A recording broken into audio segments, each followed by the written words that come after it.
You know, my therapist and I talk a lot about borderline personality disorder. And I'll be 53 next month. I was diagnosed not too long ago, a couple years, and we talk about it a lot. And I told him that I read that it can go into remission. And I said, how can it go into remission in, 1 year, 5 years, 10 years? And he says, well, you learn how to control your behaviors or whatever. He gives me his spiel on how that works. I shouldn't call it that. It sounds sort of disrespectful. But to me, being the age I am and having had to have this for I don't know how many years, for the simple fact that bipolar and borderline cross paths and they're hard to detect one or the other. And he said, yeah, that's true. And a lot of the borderline personality I've experienced. Then why didn't they catch it sooner? And I'm not meaning to blame anybody, but maybe something could have done sooner and I wouldn't had to have done the suicide attempts and the failed relationships and things like that. And it might sound like I'm blaming somebody, but isn't that what they're trained for? To look out for things like that? Yeah, I understand that it looks like bipolar. Well, so then you sit down with a piece of paper and a pencil and you put bipolar over here and you put borderline over here and you kind of write down what, symptom is here and what symptom is there and you figure it out. That's my opinion. That's, I guess, how I figure things out. When I have trouble figuring things out, I do pros and cons and I make lists. And what's bothering me about this whole situation is my therapist is really hell-bent on borderline, and because I keep telling him I don't understand it, because I understand bipolar because I've had bipolar for a really long time. So that's what I know.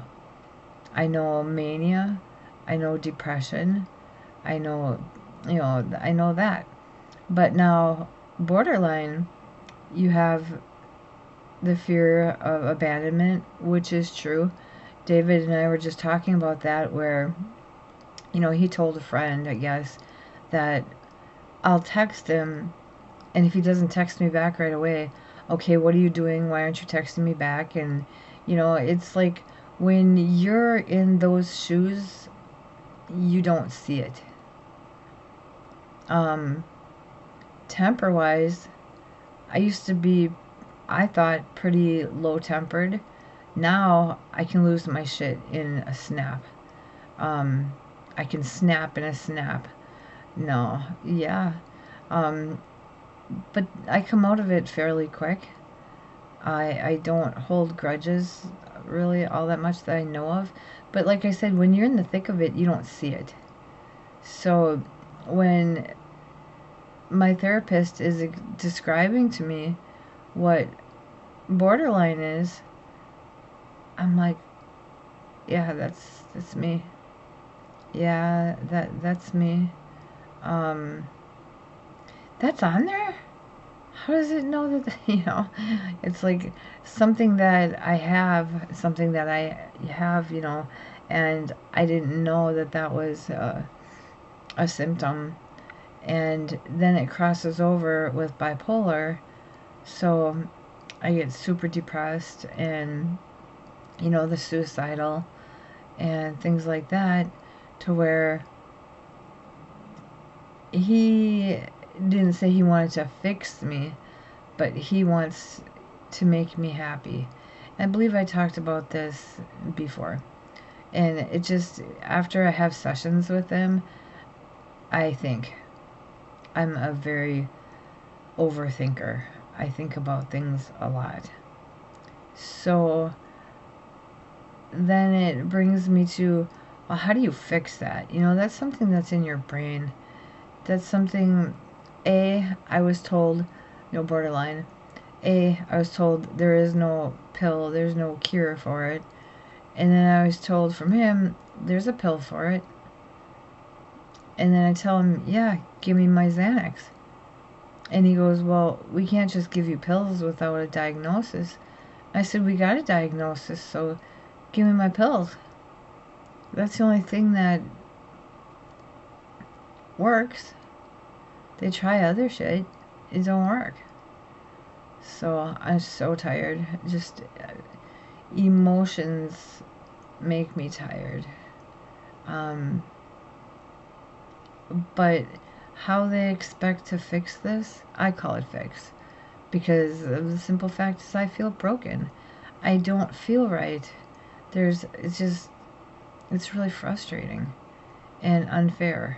And it's just bullshit. Okay, I'm bipolar. We'll take a pill for this and we'll be good to go. And David has bipolar and rage. And I have bipolar, borderline, PTSD, anxiety, and the list is a mile long. So I try to tell him, you don't understand me because you don't have all this. You don't have the extra baggage, but yet he has other things that I wouldn't trade for the world either. So it's like, yeah, we're two peas in a pod, all right. But as for fixing me, it's like, I said to him, maybe I don't want to be fixed. I'm almost 53 years old. This is who I am. This is how I am. This is what I do. Maybe I want to stay this way. And I know I talked about this before. And he's like, don't you be happy? Don't you want to be happy? So maybe I am happy. Well, don't you want to be happier? I don't know. I guess I don't know because I don't know how that is. So things are kind of, he's trying to convince me to not get fixed, but to go through, and he'll start saying this therapy and I'll name it, this therapy I'll name it, this one and it's on and on and on, and it's like, I've done all that. I've been doing this for 39 years, going on 40, holy cry.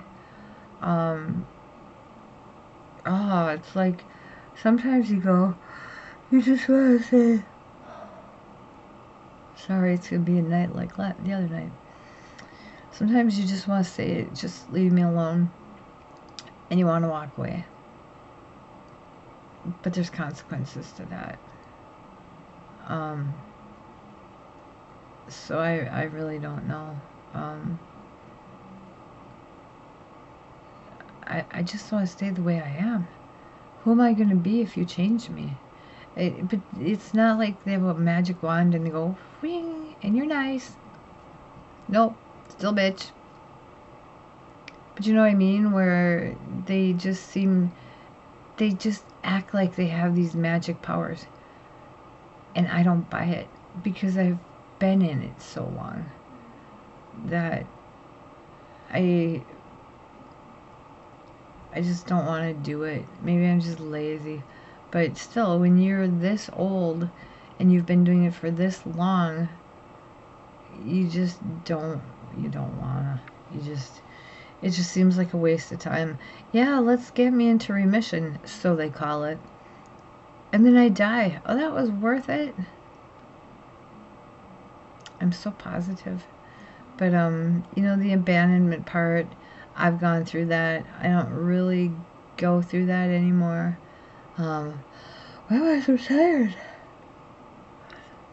Because I have to think. And if I think, and I get tired. Oh, I hate my hair. I wish it would grow back. That's cute. Yeah, I'm distracting and I'm procrastinating and I don't know what I'm procrastinating, but I am. Now that's not a mental illness, that's just behavior. Because it's winter and it's crappy, and last night was terrible. The wind, and then we've got a big piece of metal on top of our. It's a barn that's off, and well, almost off. And when it's windy, it makes a lot of noise, and the neighbors call and worry about it, and shit, just leave us alone. But yeah, I just am wondering about you, and if you have borderline personality, how do you handle it? What do you do? Are you in remission? And if so, how did you get there? How old are you, and at what age were you diagnosed? And how were you diagnosed? Yeah, you know it. How are you diagnosed? I don't even remember. It was just one day, boop, guess what? You have borderline. Excuse me? What's that? And it's so close to, I guess my bipolar is really strong, so it's close to it. So they just cross. I'm gonna go. I'm not gonna sit here and yawn all night in front of the camera because then I look like ridiculous. So I will see you in the next video. I would like to hear your thoughts about your borderline personality and how you cope with it, how long you've had it, or if you know somebody, a family member or a friend or somebody who has it.